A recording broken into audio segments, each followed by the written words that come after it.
mendengarkan nyanyian, musik, dan menonton film atau sinetron murahan. Semua itu melemahkan iman dan menumbuhkan kemunafikan dalam hati.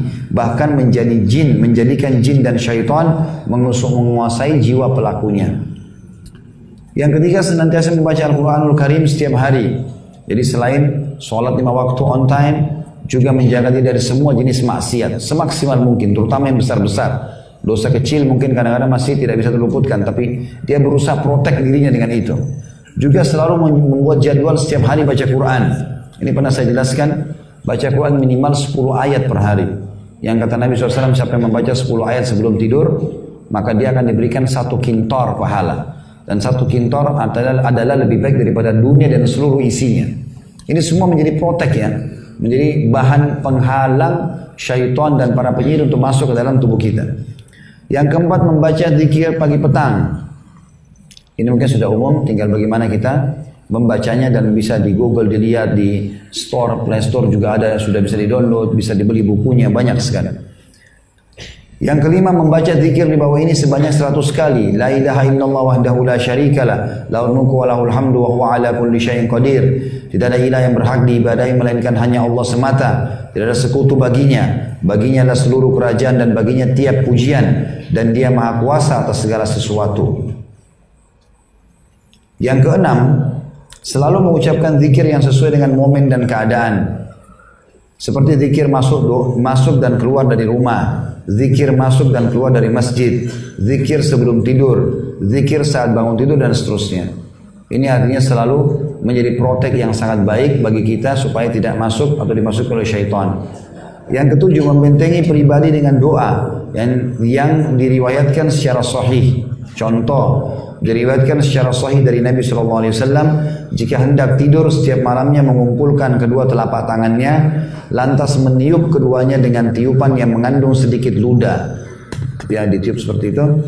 Qul huwallahu ahad, qul a'udzu birabbil falaq, dan qul a'udzu birabbin nas. Lalu beliau SAW mengusapkan keduanya ke bagian tubuh yang terjangkau, mulai dari kepala, wajah, serta tubuh bagian depan.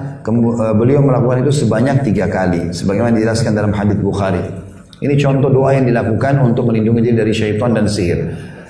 Yang kedua, tentunya juga masuk dalamnya penyakit ya. Nanti akan kita jelaskan, ada bab khusus. Kalau ruqyah syariah tidak harus hanya gangguan syaitan dan sihir, tapi semua jenis penyakit bisa, termasuk keracunan atau jenis penyakit yang lainnya ringan ataupun berat, bisa dengan ruqyah.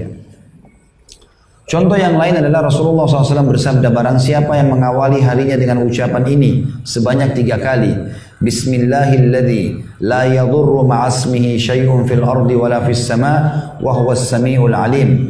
Dengan nama Allah yang tidak ada sesuatu pun yang membahayakan dengan namanya di bumi dan juga pula di langit, dan dia yang maha mendengar lagi maha mengetahui, maka tidak ada yang membahayakan dirinya pada siang dan malam hari itu.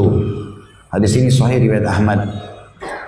Kemudian contoh yang lain untuk membentengi anak-anak pada khususnya, Nabi SAW mengucapkan ta'awudz ya, bagi Al-Hasan dan Al-Husain radhiyallahu anhum dengan ucapan beliau, u'idzukuma bikalimatillahi tamma min kulli syaitanin wahama wa min kulli ainin lamma. Aku memperlindungkan kalian berdua kepada kalimat-kalimat Allah yang sempurna dari tiap-tiap syaitan, binatang-binatang berbisa, dan mata yang jahat. Hadis Bukhari. Tapi tentu di sini teman-teman kita harus garis bawahi, kalau hafal doa ini jangan dibaca u'idzukuma ya. U'idzukuma ini untuk 2 orang ya, karena Hasan dan Husain. Kuma ini, mimnya ini, ma-nya ini untuk 2 orang. Kalau 1 orang anak kita misalnya, u'idzuka kalau laki-laki, u'idzuki kalau perempuan ya. Kalau buat diri kita sendiri, u'idzu nafsi ya. Bi kalimatillahi tamma min kulli syaitani wa hamma min kulli ainil lamma. Ya, sebagian ulama mengatakan makna juga hamma adalah semua yang membahayakan manusia, bukan tidak harus binatang yang berbisa. Apapun yang dia tidak suka masuk dalam kalimat hamma.